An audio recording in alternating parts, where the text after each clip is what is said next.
what are the factors that determine the extent or the magnitude of the vapor pressure of an organic chemical? Well, it turns out that the molecular interactions are what is important in determining the vapor pressure, right? And we already talked about what those molecular interactions are, right? We talked about the fact that there's 3 types of intermolecular forces that are important, and they are what determines the vapor pressure of a compound. So if a compound, now remember, when we're talking about vapor pressure, we're talking about a compound in its pure liquid phase vaporizing into the gas phase. Right, so in the pure liquid phase, again, we'll use benzene as our example. You got a molecule of benzene, and it's surrounded by all these other molecules of benzene. And so there's all these benzene to benzene interactions.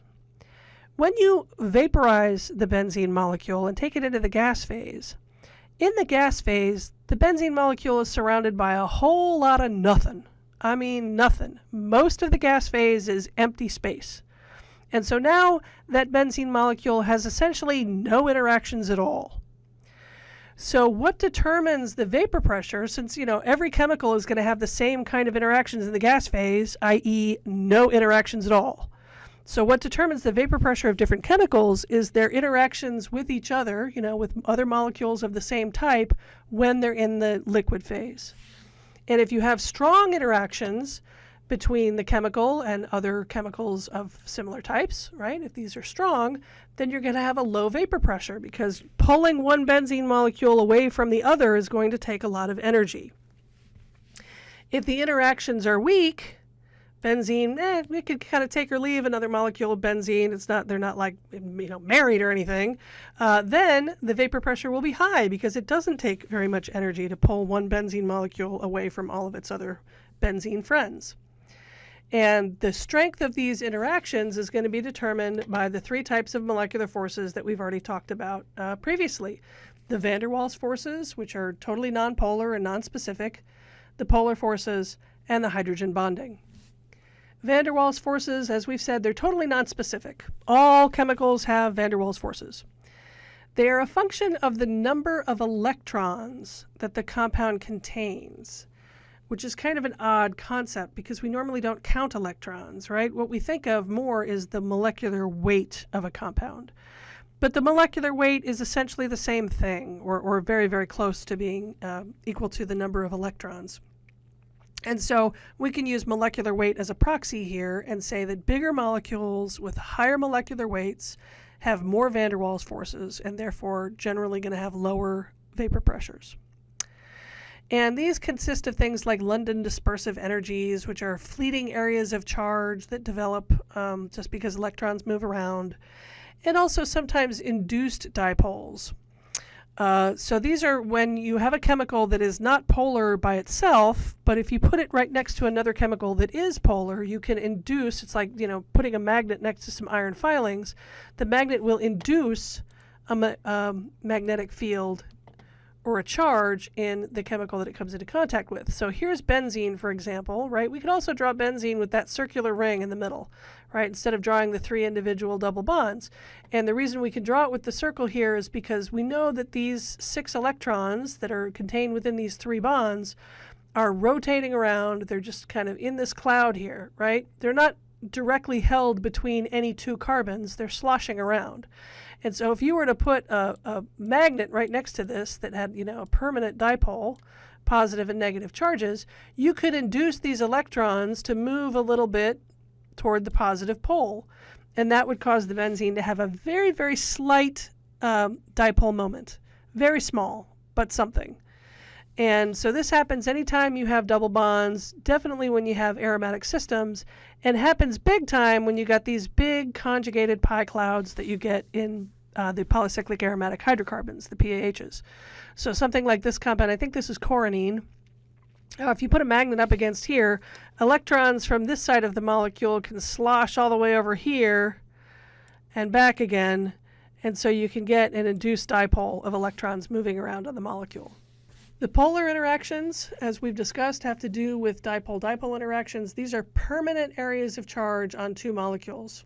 or on a single molecule.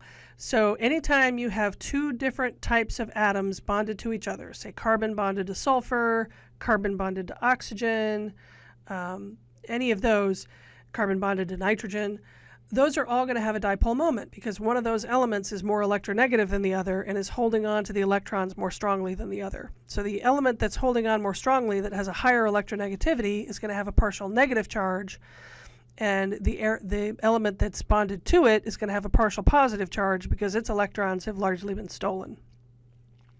And then, of course, we also have the hydrogen bonds. So dipole-dipole interactions are specific. Remember, we said that van der Waals forces are nonspecific, but dipole-dipole interactions are specific. I love writing with the pen, except it doesn't dot my I's very effectively. There we go. So these are specific. Okay, hydrogen bonds are also specific, meaning that only some chemicals have them. All chemicals have van der Waals forces, but only some chemicals have polar interactions or hydrogen bonds. And for hydrogen bonds, you have hydrogen bond donators, which is where the hydrogen is being donated, and you have acceptors, which are things with lone pair electrons, like this oxygen is accepting a hydrogen bond, maybe from some other hydrogen that's hanging out over here, that's bonded to something else, right? So this is some organic chemical with an alcohol group on it. You can have this hydrogen bonding going on right here. So the oxygen is the acceptor, and the hydrogen here is the hydrogen bond donator, this hydrogen. And we can quantify this effect. So this is just part of table 4.3 from your textbook. And this is looking at different chemicals, all the way from simple compounds like alkanes to more complex compounds like pyrene and fluorine, which are PAHs, right? So alkanes here are just carbon bonded to hydrogen, and carbon and hydrogen are quite similar in their electronegativity, so there's almost no polarity, and the hydrogen is very strongly held. I like to say that when carbon and hydrogen are bonded to each other, it's like they're married. They're stuck together and they don't split up. And so as a result, they have like no ability to hydrogen bond at all. They've not got no hydrogen bond donating and no hydrogen bond accepting ability. Alkenes, right, have a double bond. And so they don't have any ability to donate a hydrogen, but that double bond, because again, those electrons in the double bond can slosh around a little bit, they have a very, very, very, very, very, very weak ability to accept a hydrogen bond. So just a tiny, tiny bit more than alkanes. Alkenes can do a little tiny bit of hydrogen bond accepting. But when you get to ethers, right, ethers are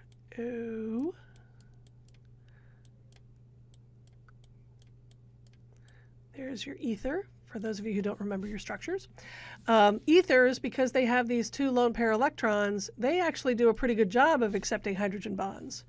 They don't have any good hydrogens to donate, so they're donating a 0, but they do a good job of accepting, and you can see that at 0.45 for a beta value for hydrogen bond accepting, right, beta, 0.45 is pretty high. These are quite good hydrogen bond acceptors. Same thing for aldehydes. Remember your aldehydes are C double bond O, R here, and R there. Okay, so again, you got your oxygen here with its lone pair electrons. It does a pretty good job of accepting hydrogen bonds.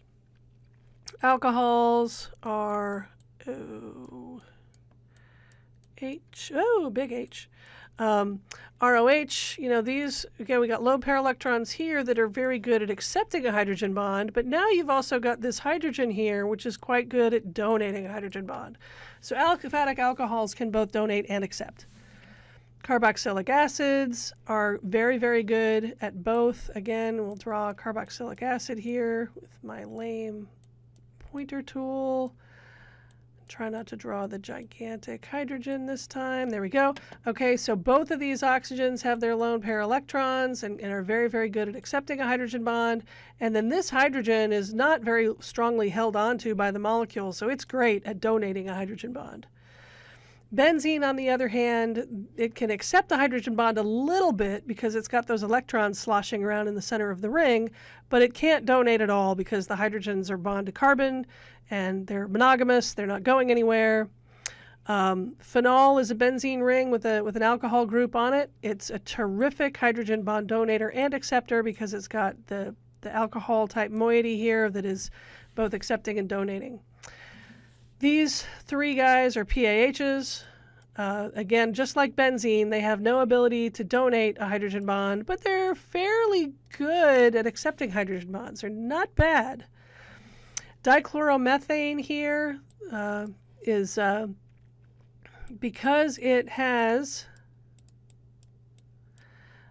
two chlorines bonded to the carbon here. Both of these chlorines, these bonds are polarized, so that the chlorines are pulling electronegativity away from the carbon. And that means that it's also pulling the electronegativity away from these hydrogens. So these hydrogens have a partial positive charge on them. And so as a result, it's not very good as a hydrogen bond donator, but it can do a little bit of hydrogen bond donating. And it's not, each of these chlorines has 3 sets of lone pair electrons. And so they can very, very weakly accept a hydrogen bond. So dichloromethane turns out to be a really terrific solvent for use in the lab because it's mostly nonpolar, but it can do a little bit of hydrogen bond donating and accepting. Now, the undisputed king and reigning champion of hydrogen bonding, of course, is water, right? Water is absolutely terrific at donating hydrogen bonds, best hydrogen bond donator ever, and pretty darn good at accepting hydrogen bonds. And one way to think about water is a bunch of oxygens that are constantly trading their protons back and forth between each other. They're like a bucket brigade constantly handing them back and forth. Okay, we're going to take another pause here and start a new topic and a new audio file.